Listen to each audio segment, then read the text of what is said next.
Commissioner Chapin, you have to unmute your mic. Yeah, the recording was coming in at the same time. I'm here, present. Commissioner Morano, Present. Commissioner Olbert, not present yet, and myself, George O'Neill, present. Moving on to the next item on the agenda, which I'm going to turn over my screen so everyone can sort of follow us with the agenda. So give me one moment, please, while I do that. Share. Okay, you should see the basic outline here. So there are no alternates to appoint. The minutes of the previous meeting. Are there any modifications, change, revisions, or corrections that are noted by any commissioner? Or I'm just scrolling through it briefly here.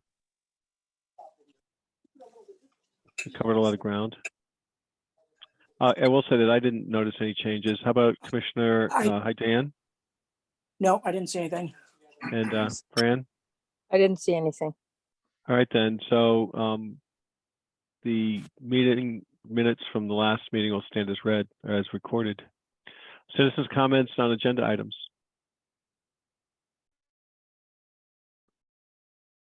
I do see we have one or two citizens. Let us know. We have a small group here, so you can just unmute your mic and speak if you wish. All right. Hearing no comments, we're moving on to the next item. Old applications. WAA 22029. Gary Rawson, 0 Loggy Road, Assessors Map 141, Block 17, Lot 184R. Construct a new single-family home in a 100-foot upland review area for aquatic reservoir. Stamp received on 11/16/22, awaiting NDDH approval. Marla, are there any additional items to this, or are we still pending approval? You're muted. Marla, there you go. Try it again. You're still muted. There you go. There we go. Okay. Sorry. No worries. So on page 10 is the site plan. No, there has been no approval from NDDH. This one is unusual. Logie Road is the private road, and the house is being constructed on one side, and the septic system is being constructed on the opposite side of Logie Road. Since it's a private road, it doesn't require any approvals from the town, because it's not a town road. So just waiting for NDDH approval on that. All right, thank you. And then we covered this in some detail during the last meeting as well. Any commissioner have any comments on this point, or I'll move on? All right, hearing none, we're moving on to the next agenda item. This doesn't seem to want to line up very well, but I'll get it. So it's WAA 22030, Gary Rawson, 0 Lodgy Point Road, Assessors Map 141, Block 17, Lot 184I. Construct a new single-family home in a 100-foot upland review area for aquatic reservoir. Stamped received 11/16/22, awaiting NDDH approval. Marla, any additional developments on this, or is it the same as the prior item? This is the same as the prior, but the difference is on this one is that the septic is on the house site, but the well is located across the street from Logie Road. Again, Logie Point Road and Logie Road are private roads, not maintained by the town. So there's no approval required by the town to cross those roads with the water line for this particular application. Okay, thank you. Commissioners, any comments or questions for the Wetlands agent on this point? All right, and we're waiting for approval, so there's no further action required at this time. Moving on to the next item, agenda item 3, older applications. WAA 22033, Spicer Plus Inc., 0 Reardon Road, Assessors Map 65, Block 101, Lot 6D. Construct propane filling station on 100-foot upland review area. Stamped received on 11/23/22. Wetlands agent approval issued on 1/4/2023. Legal notice to be published on 1/13/2023. End of approval period on 1/27/2023, which is again at the end of the month. Marla, as our agent, any further developments on this? Yeah, well, this one is one where we had asked, where I'd asked the Conservation Commission to weigh in on, because there's a conservation easement on this property. If you go to page 14 of the Zoom documents, you'll see the conservation easement is located on the north end of the property.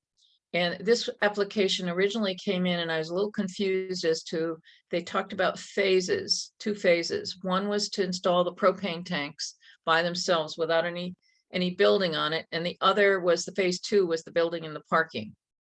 In phase 1, they were going to do all the site work, all the grading work, including the stormwater management the basin that is located in the northeast corner of the property. They weren't sure if they were ever going to build the building or not. And so when I asked for comments from the Conservation Commission, and you have those comments, they are on page 16 of the Zoom documents. They asked for a number of things, and some of the things that were in there, I wasn't sure whether or not I would find any concurrence or any objection by the applicant. So I decided to contact the applicant to find out what their position was on the comments by the Conservation Commission. Conservation Commission wanted the conservation easement area delineated by a surveyor and the installation of the conservation easement markers every 50 feet prior to any work. They also conservation easements clearly staked and flagged during construction. And they wanted the conservation easement area and limitations reiterated to the contractor. They also wanted confirmation that the erosion and sediment controls were installed and confirmed by town staff and monitored throughout the project. They also wanted it monitored for litter throughout the project by the designated on-site environmental agent. The on-site environmental agent was identified on the sequence of construction on page 2, which is on page 15 of the Zoom documents. It was under in erosion and sediment control notes. So now that they knew that they had an on-site environmental agent, I don't know who that is. The Conservation Commission also wanted them to consider installing a chain link fence to trap litter and sequester the easement or the outlet area. And I was a little concerned about putting in a silt fence, a chain link fence across the outlet for any potential flow area, because it'll catch debris and become blocked. They also wanted full cutoff downcast lighting that was proposed to the Planning and Zoning Commission, so that's already in place. And then they wanted full stabilization of the site after phase 1 and 2 as proposed. And then they wanted an as-built of the easement markers on a drawing. So because of all those requests that they made, and after consultation with the applicant and my concerns about, the chain link fencing causing an obstruction to potential wildlife that might be transversing the area, I contacted Cynthia Dunn, the zoning enforcement officer, and asked her if the zoning required an as-built of the site once it was done.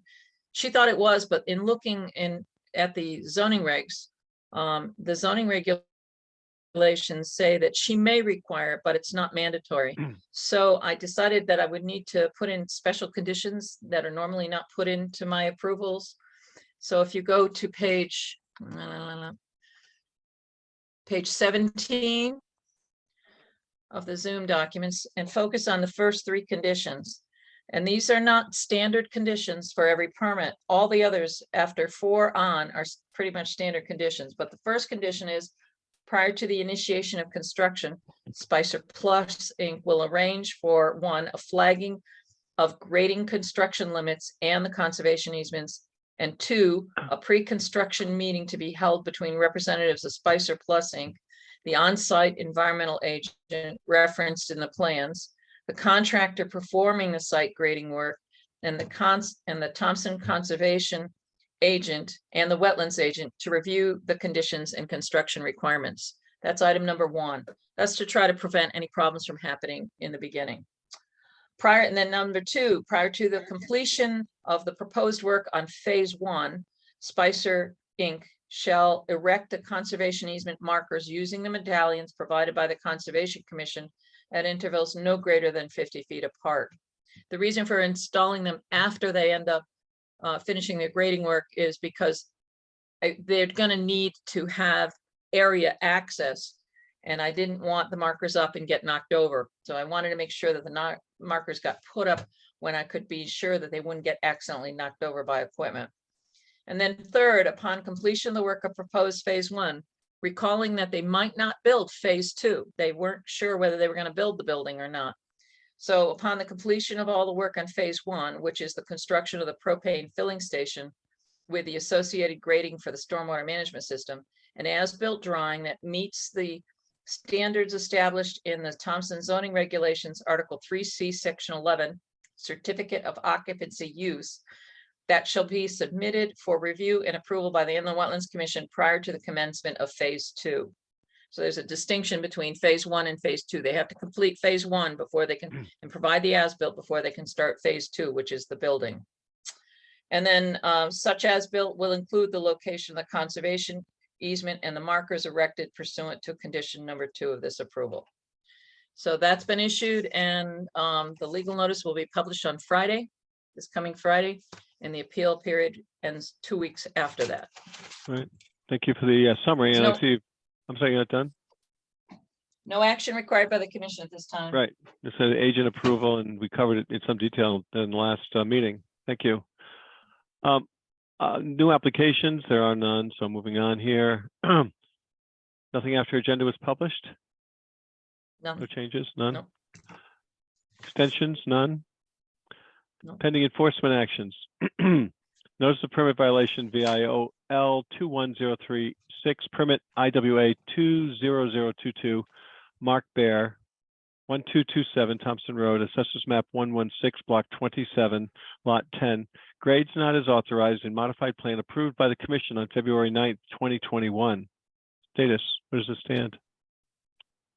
There's been no change since last month. As you recall, when I spoke to Mr. Bear last month, he was looking for a builder and a new site contractor. I did notice that when I drove by yesterday, that one of the pieces of equipment that was on the property has been now transferred across the street. So I'm not sure exactly where it's happened. I did get a call from Mr. Bear's brother out of Maine and was concerned about the conditions, and I've explained the conditions to him. And at this juncture, we're just in a holding pattern. When the weather gets a little warmer, I will probably take a visit through the site to see, just to verify there's no erosion and sediment control problems. But nobody from the Lake Association or the Lake Improvement Association has made any comment about there being any problems, nor has Mr. Hager, who is next My door, neighbor. Yeah. who might have a problem. Thank you for the update. Commissioners, any questions of our Inland Wetlands agent on this matter? Nope. All right. Thank you very much. Moving on to the next item. We have violations of pending enforcement actions. Notice of violation VIOL 22008 Rodney LeMay, 0 Aquatic Town Farm Road, Assessors Map 160, Block 11, Lot 15. Unauthorized clearing, cutting, and grading in wetlands issued by acting wetland agent 3/21/2022. Status. So this notice of violation was originally issued by Dan Malo while I was out on medical leave last year. And so he and I took a walk yesterday, and we gained access from the property to the south, and we walked quite a distance into the property. There has been no activity other than maybe some vehicles like ATVs driving on leaves. There was no evidence of any filling or any recent clearing or grading, so I am going to inactivate that violation file.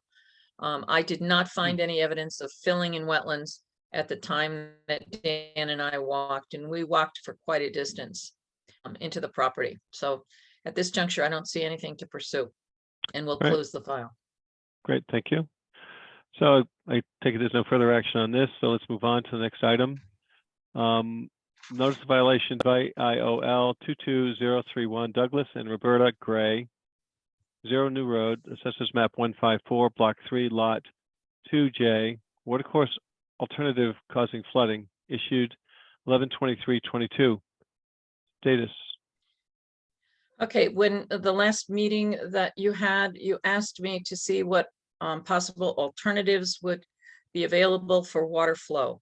And in discussions with Mr. Calabro, he has acquired the services of Norm Tybo, professional engineer, and Dan Milo and I met Norm Tybo yesterday with Mr. Calabro on site to talk about three concerns.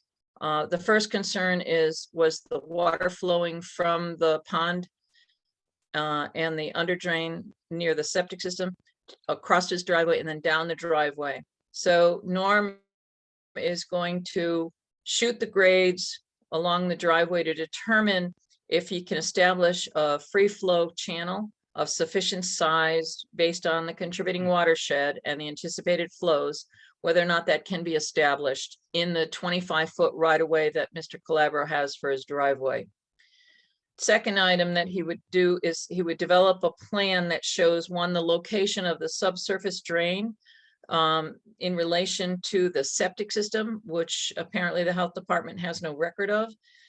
And that would be shown on a plan so we can verify that it's at least 25 feet away from the septic system. He would also include on that plan any channel design for the water flow from the Calabro Pond to New Road, if it's feasible. And three, I had raised a concern about water flow on the southern portion of Mr. Calabro's property that drains from other lands of the Grays to his property and then onto other people's property.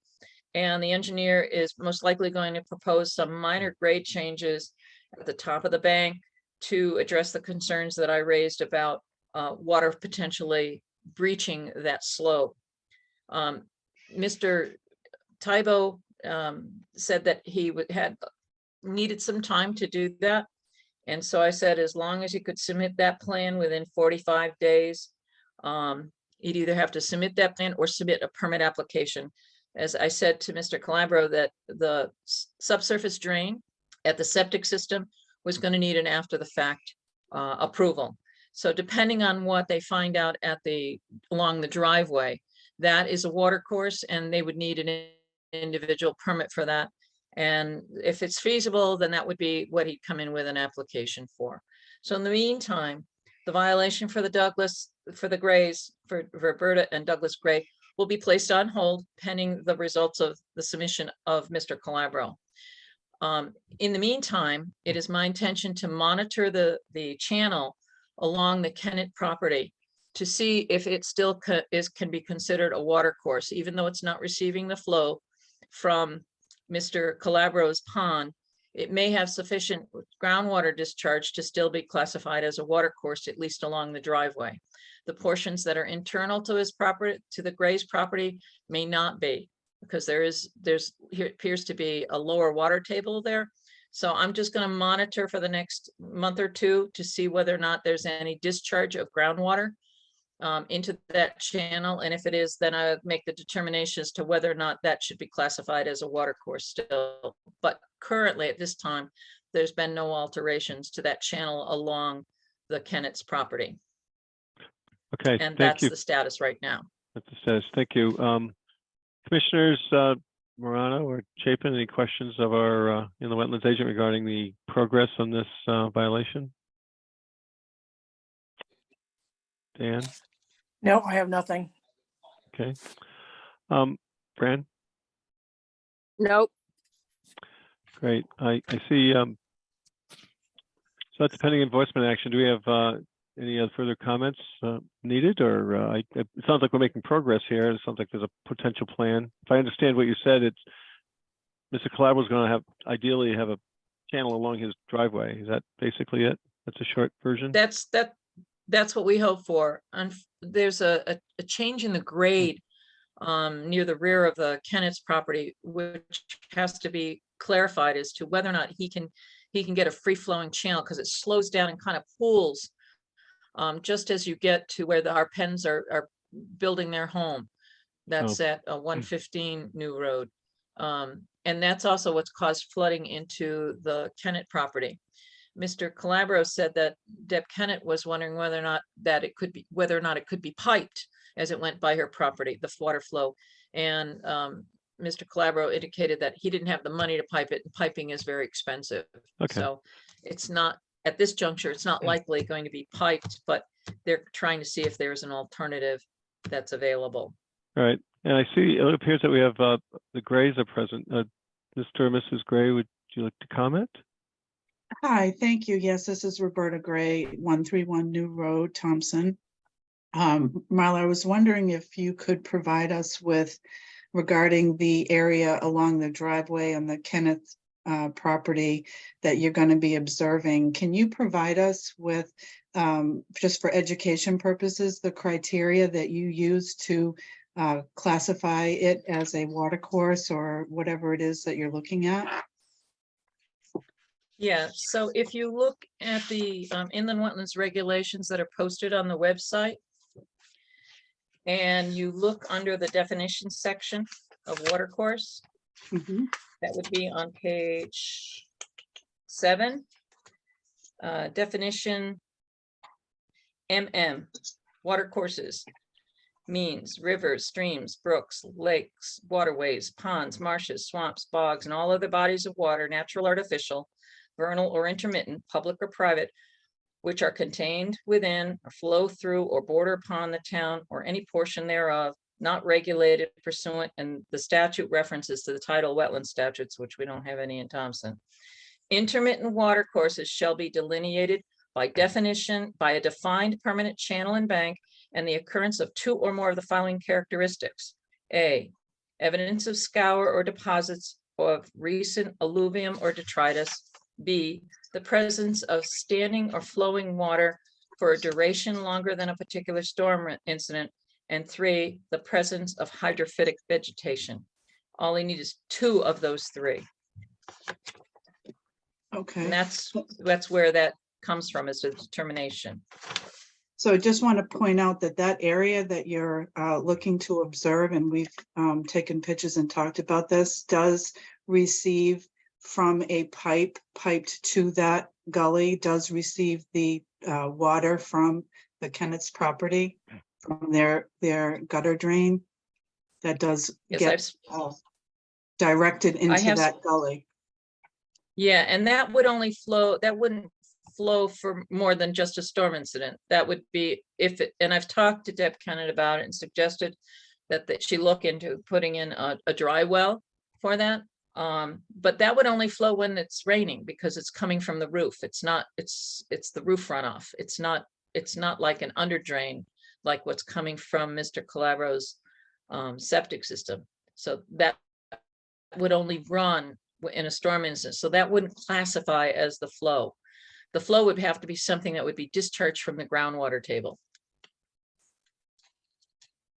Okay, thank you so much. And I don't know until I see it in a non-storm event, in a high, during a high water table time of year, which is always going to be in the spring. The highest water tables are usually in May, and then they start dropping. So, and then they drop in through September and start to rebound in October and continue to rebound until May again. So that's why the only way I'm going to be able to tell is if I look at it during times of high flow, of high water table. Okay. Thank you. Thank you for that clarification. So no other comments. I guess we'll move on. So it looks like there's progress being made there, at least movement. On to the next item. Other business, update on proposed revisions to zoning regulations.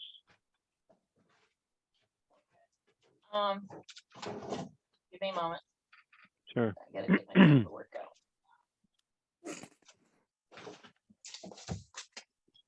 Okay, so I've reviewed the Thompson zoning regulations amended to January 3rd, 2023. And I found that all of my recommendations for correction and amendment as set forth in my memo of October 19th, 2022 for the hearing record, they were adopted by the Planning and Zoning Commission. You'll recall that my prior recommendation to the PZC subcommittee was to increase the minimum lot size for the Business Development District, that's the BDD district, the Thompson Corridor Development District, the TCDD, and the Downtown Mill Rehabilitation District, the DMRD, to be increased from 4,500 square feet, which is less than an acre, or excuse me, less than a tenth of an acre, about a tenth of an acre, to 15,000 square feet, which is about 3/10 of an acre, regardless of the availability of public sewer or water. That was not included in the proposed amendments. Still, I'm pleased that the reestablishment of a net buildable area will at least help to minimize the submission of proposals for zoning and subdivisions involving the unwarranted destruction of wetlands and watercourses and the loss of identified floodplains. FEMA is in the process of revising the delineations for flood hazard areas. When that new mapping for the flood hazard areas and the floodways is adopted, FEMA is that's expected in the next year or so.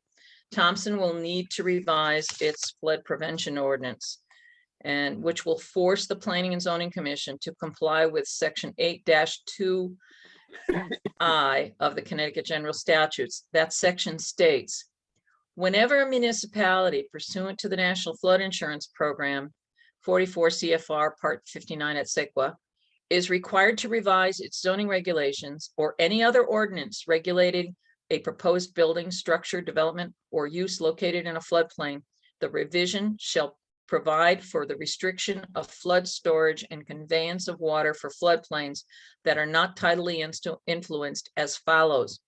1, within designated floodplain, encroachments resulting from fill, new construction, or substantial improvements as defined in 44 CFR 49.1 involving the increase in a footprint to the structure shall be prohibited unless the applicant provides to the Zoning Commission certification by a state licensed engineer that such encroachment shall not increase any base flood elevation. 2, the water holding capacity of the floodplain shall not be reduced by any form of development unless such reduction, A, is compensated for by deepening or widening of the floodplain, B, is on site, or if adjacent property owners have granted easements and the municipality in which the development is located authorizes such off-site compensation. C, is within the same hydraulic reach and the volume not previously used for storage. D, is hydraulically comparable and incrementally equal to the theoretical volume of floodwater at each elevation, up to and including the 100-year elevation, which would be displaced by the proposed project.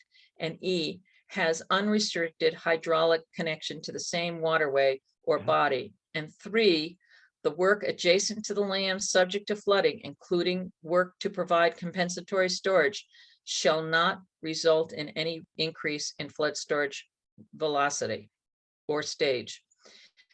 So the requirement for the net buildable area will also help guide the expectations of the regulated community in anticipation of this change that's coming. That's the Okay. status on the zoning regs. All right.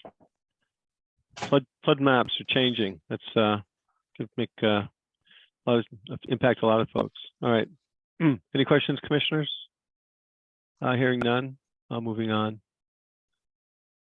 Update on proposed revisions, subdivision regulations. Okay, so my understanding is that now that the zoning regulations amendments have been adopted, the Planning and Zoning Commission will be moving forward, the subcommittee will be moving forward to try to finalize the amendments to the subdivision regulations. They are planning to have another subcommittee meeting on the 25th of January. I've gone through maybe about half of the current language, come up with some issues, and I got to finish doing that. As soon as we get done with the budget process here, I'm going to be focusing on my review of the subdivision regulations. I have concerns about the execution of shared driveways and what it might mean if there's a problem and how that gets addressed. So, and there are other issues regarding certain citations that are made to statutes that aren't quite right, but those are very easily fixed.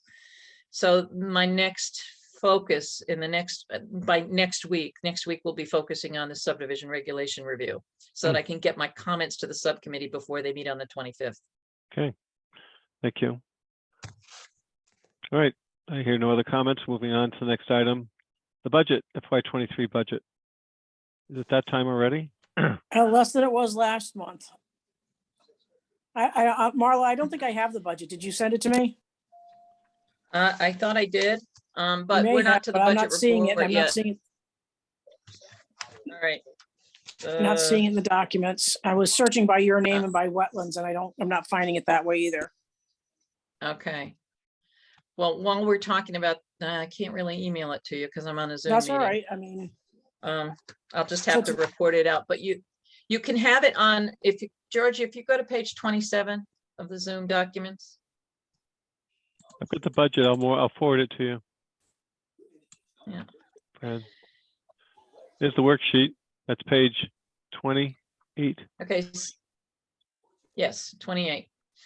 So for the report that Diane, that you're missing is the column that's listed 2023 to 12/29/22.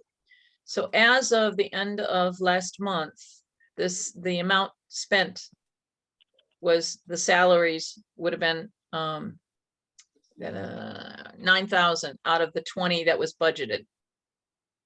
Can you see what I'm saying? That's what the report was. 2023 to 9 to 12/29/22. Yeah, 9,195. Yep.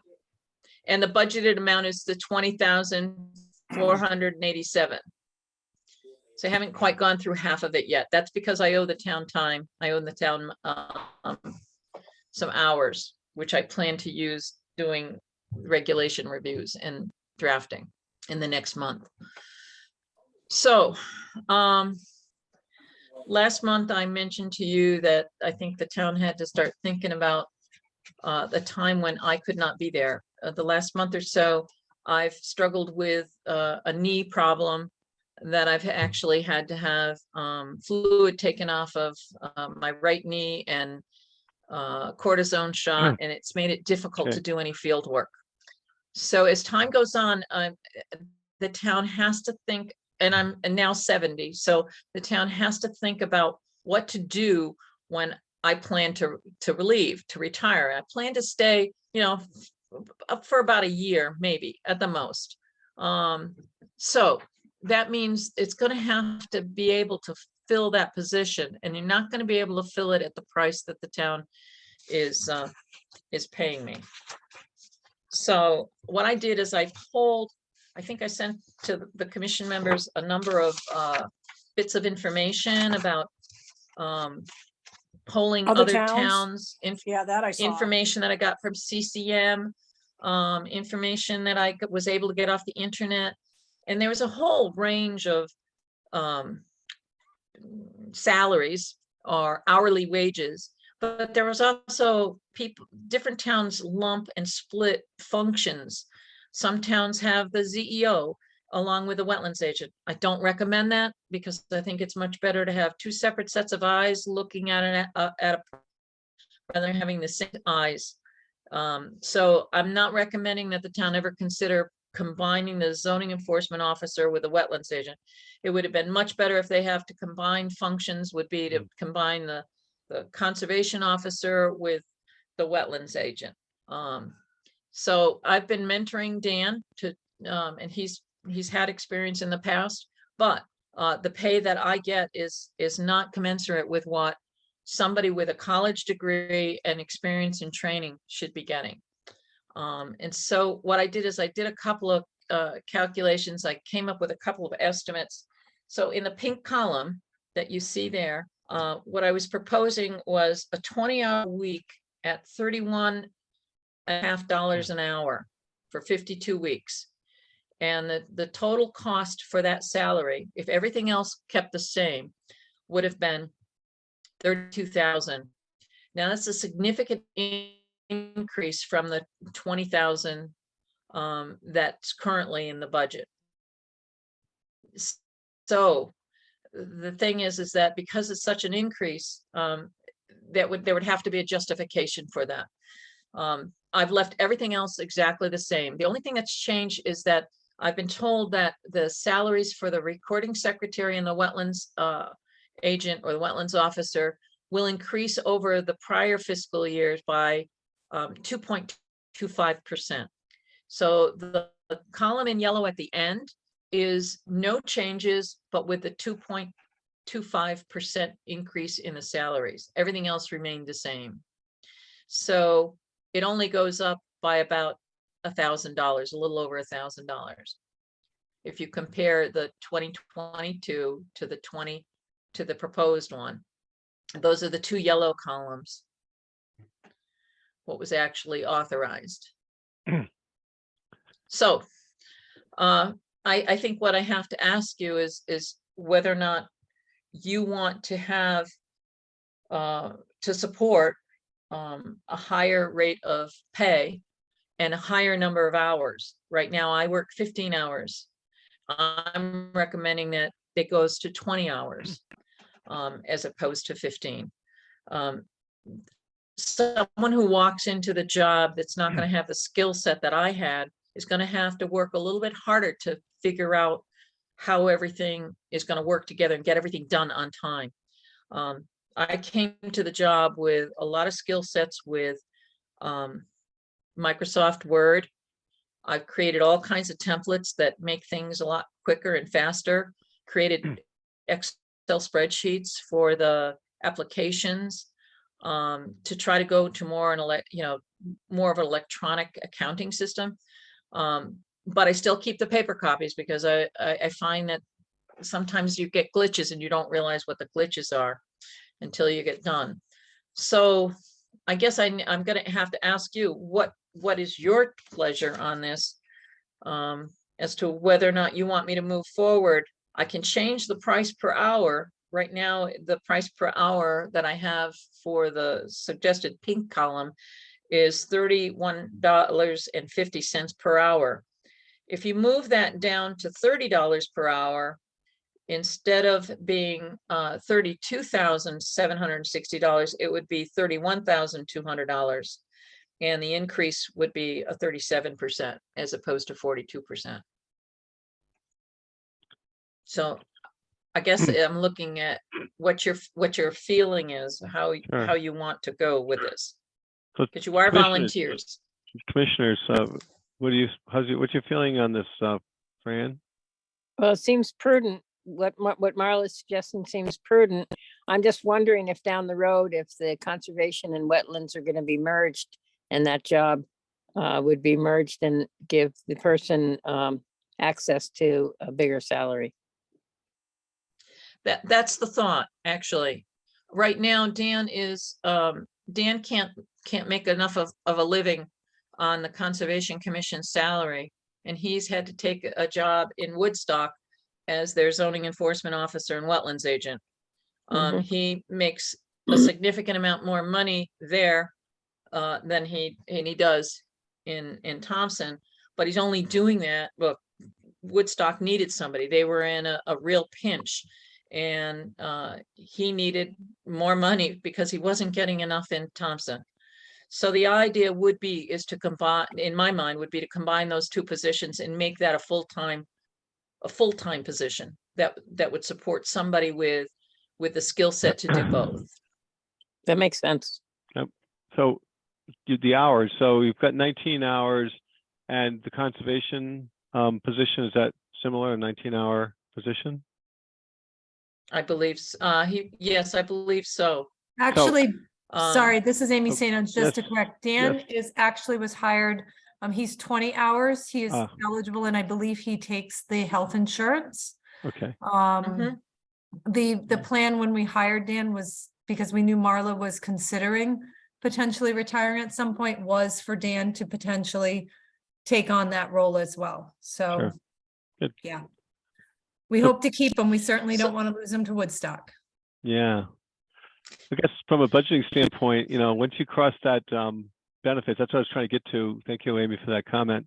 Then you have to really look at these, and you don't see it. You look at direct salary, but then you've got to fully load these for all of total remuneration, which includes, as you point out, medical and you have pensions and other, benefits. So the real cost to the town would be more than that, just nominal amount, not the registered amount, but the fully loaded amount. I mean, in the corporate world, I always went 25% is what I use, 25+%, and I guess maybe public is probably greater percent. So that's something. But if he's already in the 20 hours, he's already benefits, then that's somewhat moot. And this would affect the gross. Well, I think it may be, I'm not positive of this, but maybe Amy knows the answer to this, that it may be based on the number of hours, the amount, because remember, you have a retirement program, right. which the town contributes some amount of money to, but Sure.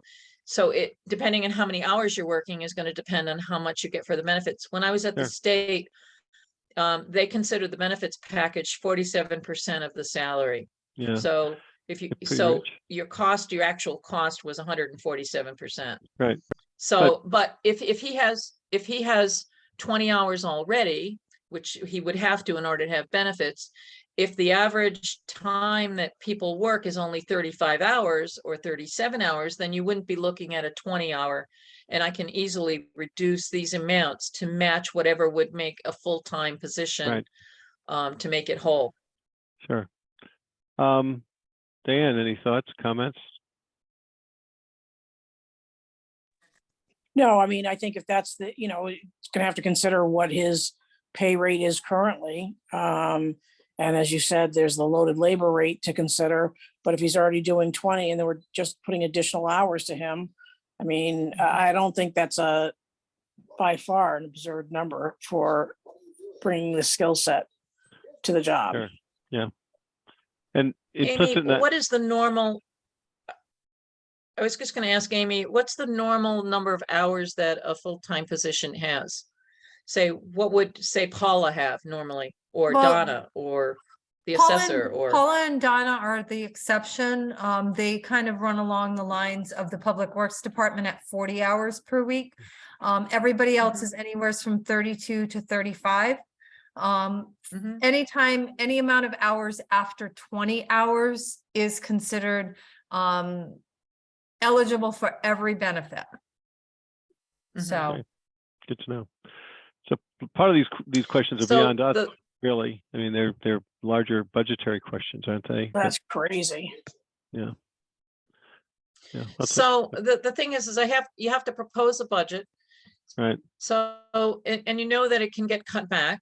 Sure. So the idea would be is to propose what you think the position is worth. I think the position is worth 20 hours.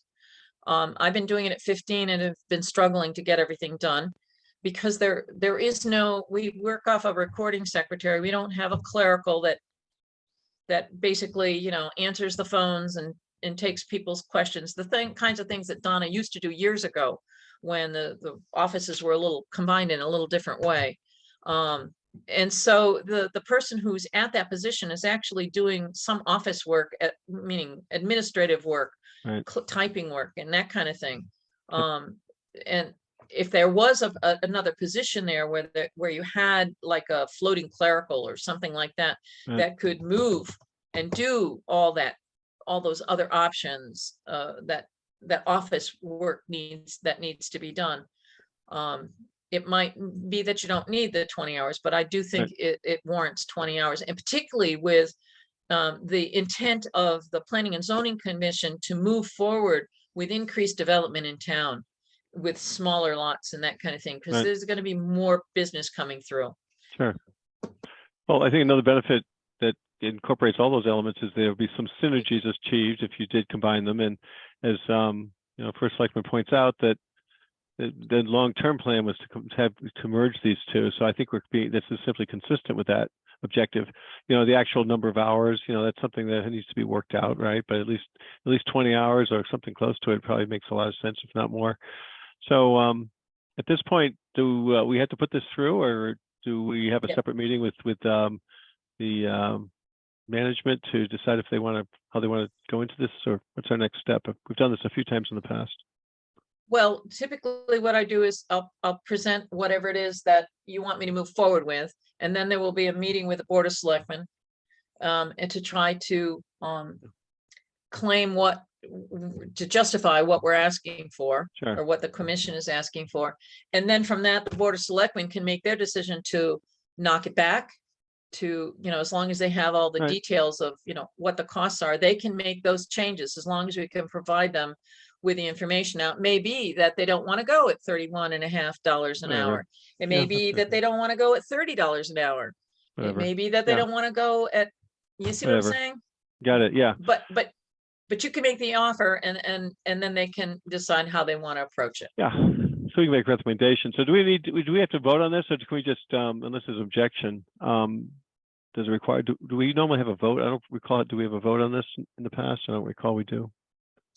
I don't know if you did or not. You just give me the okay to move forward with Consensus. something, and then Yeah, I submit got it. it.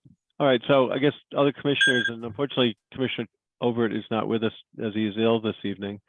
You know, I would comment that it makes a lot of sense. It's consistent with a long-term plan. You know, the fine points need to be worked out. I don't think this is probably the right forum for personnel discussions and things, but you know, you have a lot of the numbers that are all public to begin with. So unless the commissioners have an objection or see a flaw in this approach, then I recommend we proceed with this as our recommendation, and we recognize that refinements are usually made, and that's management's prerogative. So unless someone objects, we can we'll move on. Fran or I Diane? agree with Mr. O'Neill. Okay. Move forward. All right. Great. Well, thank you for doing all the work. I know the comprehensive, the benchmarking, let's call it, that you've done for other towns is, I thought was quite interesting. And I've also, during our discussion here, I forwarded copies to the other commissioners in case they wanted to revisit that. And I would assume probably, Molly, you may have sent copies to the First Selectman's office, but if not, then maybe they'd find that beneficial as well. So, What I can do is I can supply that when we sit down and have our meeting right. with the Board of Selectmen Yeah. to talk about the budget. I can Sure. provide them with that information so they can Great. see what it is. I'll refine it. I think we're good. Let's say it's moving on. Thank you for that work. I know it takes a lot of time. I've had to do this before myself.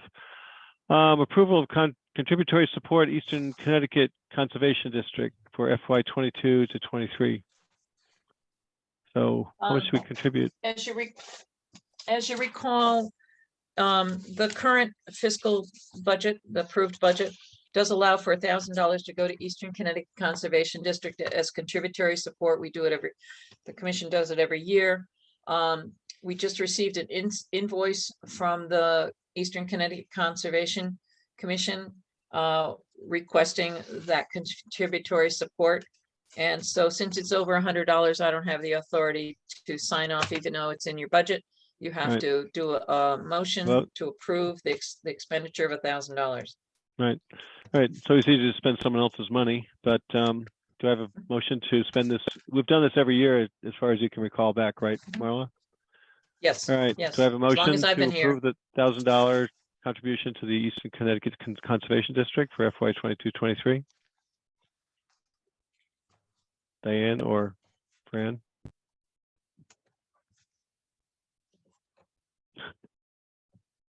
They're muted.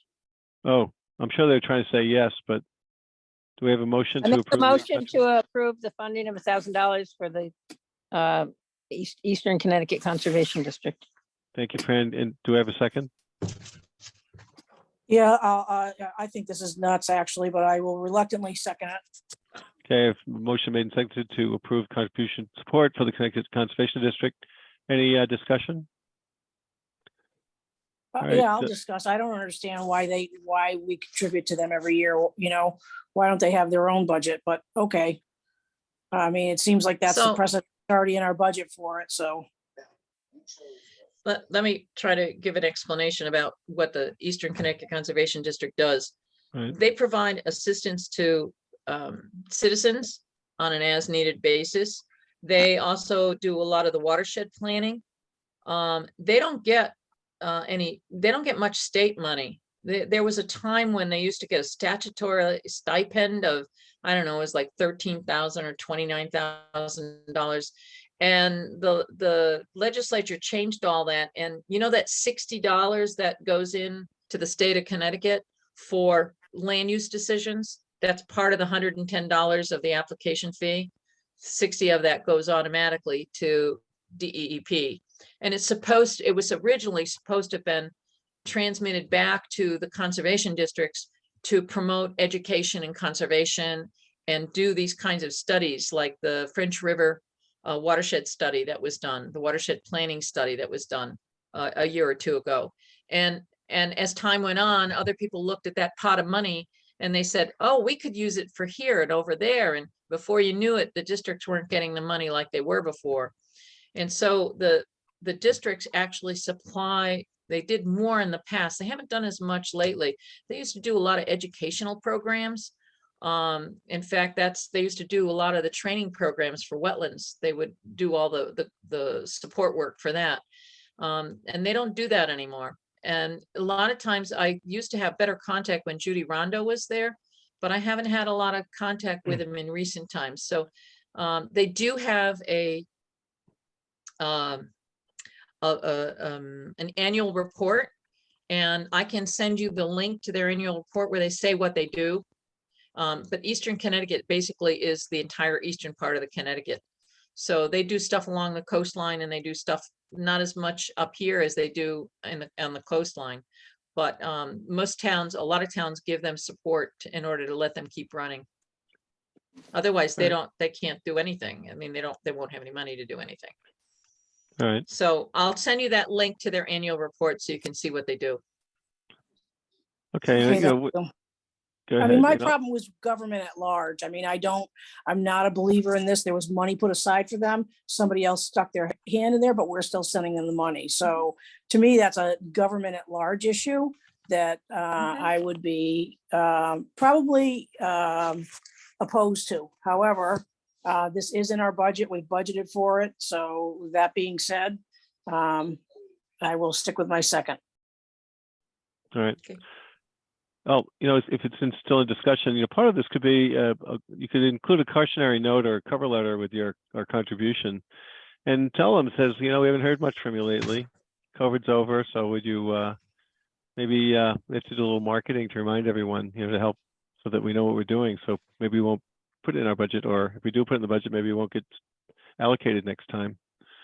To Diane's points, because Yes, hey, I would like that. I mean, I would agree Yeah. with that if we're just handing money out yeah, and, you know, potentially seeing nothing for it.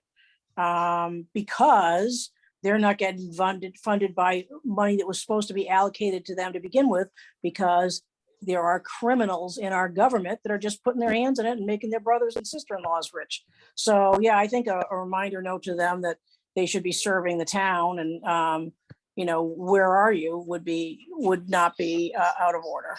yeah. Maybe even have a representative stop by and give us an update or some training just to, you know, return on our investment, or we could have some citizens have Mhm. concerns that could be used. So let's that'd be a shot across the bow. And so if they don't get with the program, then, you know, our discussion at the next budget may be less favorable. Okay. All right. Any other comments, Fran, or? Nope, all good. All right. So all those in favor say aye. Aye. Aye. All those opposed? The ayes have it. Please, you know, make the expenditure, but I would provide cautionary cover that expresses our spirit and our emotions. Thank you. I can do it. On to the next item, business comments on agenda items.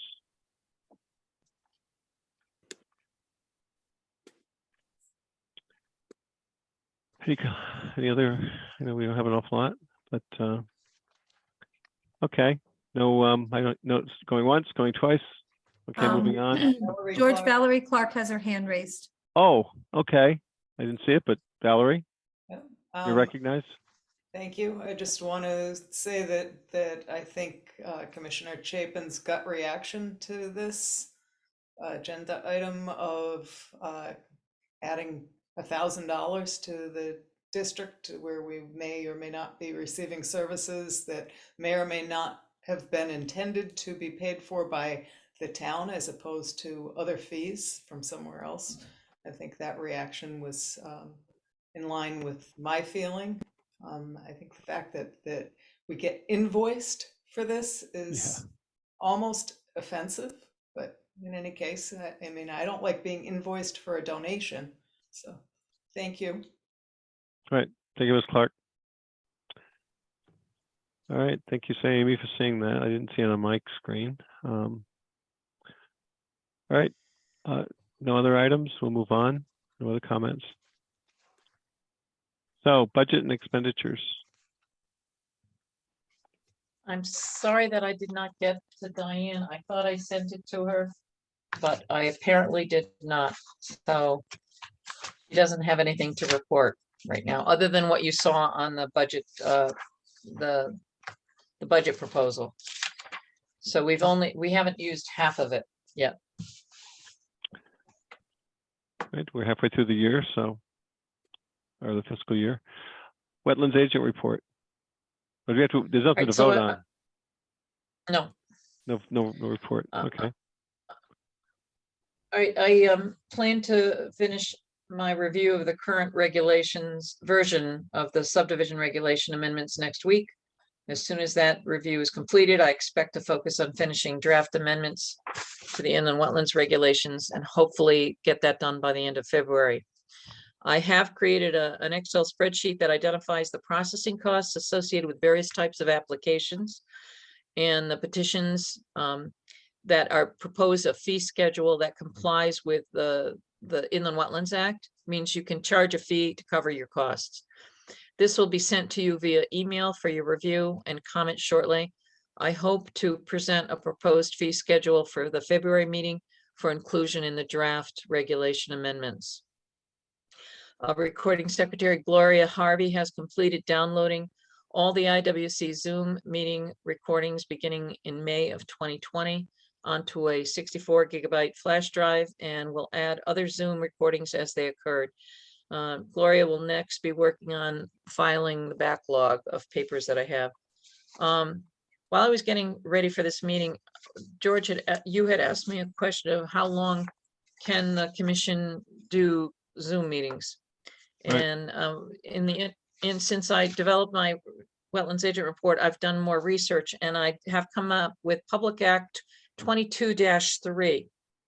And that Public Act says basically that you can continue to do virtual meetings or hybrid meetings, but there are certain provisions you have to meet. So not less than 48 hours before a public agency meeting, that's going to use electronic equipment. The agency must provide direct notification in writing or by electronic transmission to each member of the public agency, that is each of the commissioners, and post a notice that such agency intends to conduct the meeting solely or in part by electronic means of equipment in the office of the agency, which would be the wetlands office, and in the town clerk's office. That has to be done 48 hours ahead of time. If the agency has an internet website, such internet website, it must no less than 24 hours prior to such meeting has to post it on that website. And then it has to also have instructions for the public to attend and provide comment. This has to be in the agenda. Now, if the public agency conducts a meeting solely by means of electronic equipment, it shall, and it says shall, provide any member of the public upon a written request submitted not less than 24 hours prior to such meeting with a physical location and any electronic equipment necessary to attend such meeting in real time. And then it's to ensure that such meeting is recorded and transcribed, and that such transcription or recording is posted on the agency's internet website and made available to the public to view, to listen to, and copy in the agency's office or regular place of business no later than 7 days after the meeting and not less than 45 days after the meeting. So when you go to the website, the town's website, and you go under minutes, agendas, and recordings, you will see a listing for agendas, you will see a listing for recordings, for minutes, but you don't see a listing for recordings. You see a notice to go to YouTube. And we have never posted, nor have I been instructed to post anything on YouTube. Planning and Zoning Commission posts theirs on YouTube, but they only, by state law now, only required to be there for 45 days. They have to be there at least no more than 7 days after the meeting. It has to be posted, and then it has to be on for at least 45 days. So I'm gonna want to get back to the office next week. I will look into seeing how we can comply with Public Act. And the Public Act number 22-3, is- yeah, 22-3. because that's what's controlling. And right now, I could post the recordings under the minutes as the separate item under the minutes. But really, I probably need to talk when Amy returns back to talk to her about how we resolve the requirements for 22-3, Public Act 22-3. All right, but that's just something I found out after I left the office this afternoon. I sent to the Selectman's office a records disposal request for approval that is limited to the destruction of general correspondence files, some old tapes and recordings of meetings, and some very old closed enforcement files. I still plan to finish the disposal of the pre-1990 permit files this winter. Just got to find the time to do it. Under follow-up inspections, a 73 Laporte Road I reported on last month by Mr. Mayo, who wanted to build a garage. And I told him he had to get a soil scientist. Well, he did get a soil scientist, and he's now informed me that that soil scientist delineated the wetlands, and they were a lot more extensive than he had previously thought. So he's in the process of getting a site plan developed and investigating what alternatives exist that would minimize the involvement in wetlands. And then he'll review his proposal with me before submitting any permit application. I still have a hold on the building permit application until this gets resolved. This will probably be an application where someone's going to come in and ask to fill some wetlands because they want to have a garage on their property, even though they have a garage under their house. They want a separate garage. So it'll be interesting to see how what he comes up with as alternatives and what his needs really are. So I did 8 building permit reviews. None of them required authorization by me. Under miscellaneous, the Connecticut Bar Association will be holding a webinar, Connecticut Land Use Law for Municipal Land Use Agencies, Boards and Commissions. That's going to be on it's Saturday, March 11th, 2023. Registration is required by February 15th. You have funds to pay for this, so please contact me if you wish to register, if you want me to register for you, or you want reimbursement for the webinar costs, because there are some funds in your budget for that. And still, the purchase orders are basically limited to legal notices and a few office supplies, and that's it. All right, thank you. Any questions for our inland wetlands agent? Nope. Okay, hearing none. We'll move on. The Mylars, none. Correspondence, no late correspondence. Comments by commissioners? Only correspondence that, George, the only correspondence that had come in is the Connecticut Bar Association, and I emailed that to all Right. of you. Thank you for that. It's later in the month. The comments by commissioners? Commissioner Morano? None here. Commissioner Chapin? No, just that I agree with Valerie Clark about it's insulting to be invoiced for a donation. I mean, I know we sent it in our budget, but Yeah. that just rubs me the wrong way as well. Yeah. Well, maybe it's the last time they get any budgets from us, but thank you for that. I have no further comments. So do I have a motion to adjourn? Make a Yes. motion. I Go have ahead, Fran. motion made All right, and then I'll second it. seconded. All those in favor? Aye. Aye. Aye. Oh, none opposed. The ayes have it. The meeting is adjourned. Thank you, everyone. It's 8:12 p.m. It's January the 10th. Thanks, George. Thank you.